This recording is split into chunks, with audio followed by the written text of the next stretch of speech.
Turns out those ex-Blizzard developers are having quite a fight, but unfortunately for them, that fight is against the economy. So let's get into things. Thunderfolk is a relatively new game that just sold 62,000 copies.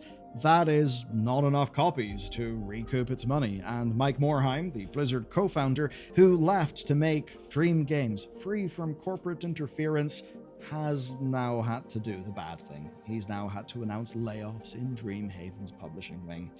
And sadly, he is not alone. The exodus from Blizzard Entertainment was quite massive. Once Warcraft designer turned Riot MMO lead Greg Street founded Fantastic Pixel Castle. You've got Tim Morton of StarCraft launching Frost Giant Studios, Chris Kalecki, a veteran Warcraft designer, creating Notorious Studios. And those guys are just the beginning. The whole made by ex-Blizzard devs kind of became a marketing pitch. It was the promise of veteran talent finally free from Bobby Kotick. You know, free to create. And some of those people did find success.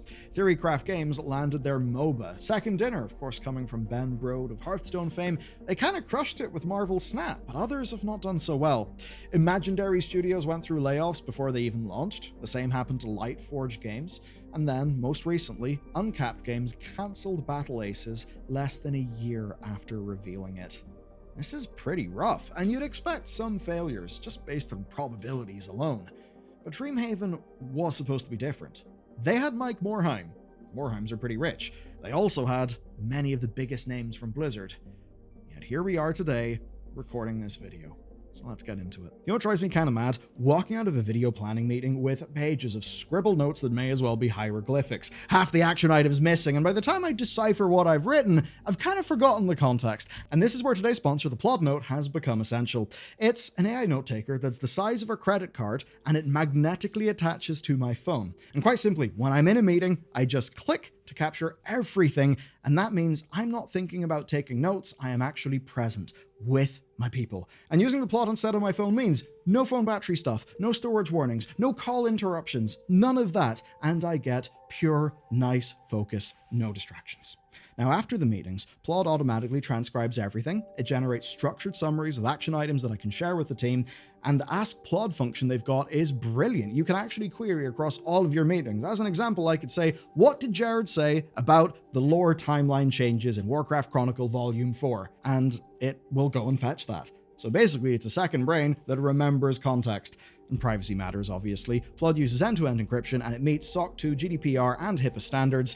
Your data stays yours. The device itself has 30 hours of non-stop recording with 64 gigs of storage, so it easily handles my entire week. And at $159, this is paid for itself with recovered time in basically no time at all. And you can check it out at plod.ai/Bellular, because when you're doing important work with people, your brain should be focused on them and on creativity, not stenography. It's a big, big win.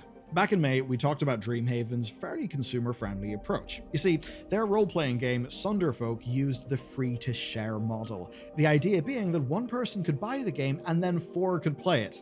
Just like how you buy a board game to play with your friends. And at the time, we hoped this would help it grow and find a sustainable niche, even if that niche was small.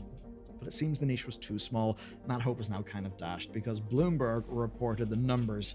At the end of August, Mike Morhaime told staff the truth, that Thunderfolk had sold just 62,000 copies. But that's not the only bit of bad news. Their July release, which was Wildgate, a Sea of Thieves arena-style spaceship game, well, it only sold 130,000 copies. Now, for loads of games, 130,000 copies is awesome, but obviously not if you're working at Dreamhaven scale, and certainly not if you're mostly doing that with American talent, as opposed to the emerging trend of having a small core team and then outsourcing the shit out of everything that you can. You know, looking at you, Space Marine 2, for one example. Wildgate even had cosmetics and battle passes, but just look at the Steam numbers, guys.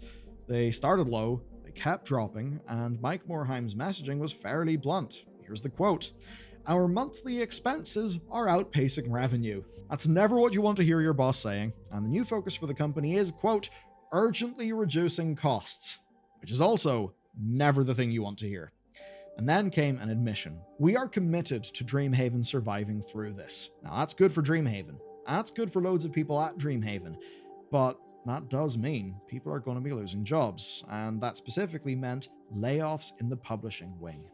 In early September, Mike Morhaime posted on LinkedIn about these cuts, and the core claim is that those were made to protect Wildgate and Sunderfolk. Development continues unaffected, according to PC Gamer. Wildgate was set to launch its China server with NetEase on September 24th. They're still planning multiple seasons of content, and the reason why is that from Dreamhaven's perspective, they're not making bad games. The problem is actually bigger than that. What they're doing is trying to survive in one of the most hostile versions of the games industry we have ever seen. Remember our Silksong video? In that, we talked about developers doing everything right, but still failing. And Dreamhaven does actually fit that mold quite well. You have small teams, clear scopes, dedicated releases, no egregious monetization, and they were making games in proven genres. This is not a studio that failed to deliver good video game content. People who played their games actually did like them. Obviously, that's quite the contrast with Frost Giant and Stormgate, which I also do have to talk about. Bloomberg says that they are potentially facing layoffs and revenue problems, which, to be honest, yeah, is completely expected. Look at the Steam scores, and we will actually cover Stormgate properly in another video soon. But Steam reviews do show a key difference here. Players are mixed in Stormgate, so maybe it makes sense that game hasn't caught on. But Dreamhaven's games are unanimously liked by people. It's just there's not enough people playing them. And here's the wider problem. These companies formed around a core idea that ex-Blizzard veterans could deliver great games, and that because those games would be so great, made by these veterans, that you would get scale and you would get financial success. But what's happened to those people is that the market has changed dramatically from under their feet over just a few years. And this isn't really just about new IP or independent studios. I mean, look at Expedition 33. That is a pitch of, developers who left AAA to make a passion project actually working and still resonating, even without an established brand to help them stand out.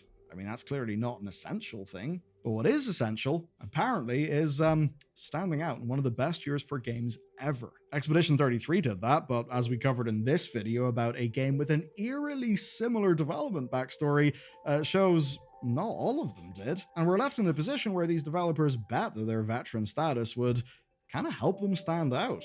But that just hasn't really worked out. Now, I want you to think about demographics. Younger players don't care about ex-Blizzard credentials. People like me might, but not new players. And meanwhile, the games press has been utterly gutted.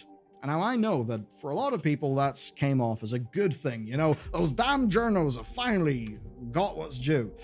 There's a little bit of a side problem though. There's very few people working in games press now. Like, legitimately, it is tiny. Now, it is the case. There's people like me, on YouTube and stuff. But it's not just that it's tiny. A lot of those people have got to chase news, and they've got to chase things like guides, because that's what brings in money for their lovely corporate owners. So that role of the press in finding interesting games, interesting development stories, and basically surfacing that to readers, that has kind of went down.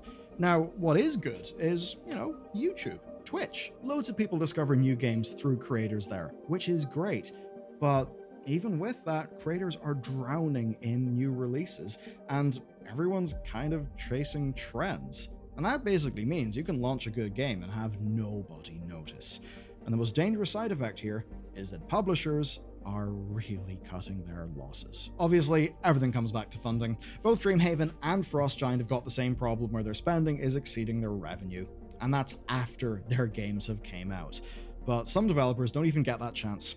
Bloomberg have a report containing dire news for Greg Street's fantastic Pixel Castle.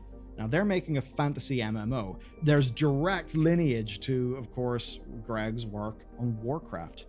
Now, NetEase promised them $100 million in funding. Now, reportedly, they're lowering that figure.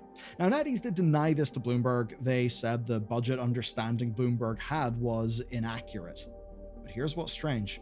Greg Street followed all the right trends, with a small team and heavy outsourcing of cost-efficient development. So in theory, everything was being done correctly there. Yet, the contents of the Bloomberg report are what they are. And while NetEase may deny that, We can just look at what NetEase have been doing in general. You see, this happened right as the company started their creator preview campaign, and there's quite a NetEase pattern of reducing overseas investment after luring developers from secure positions.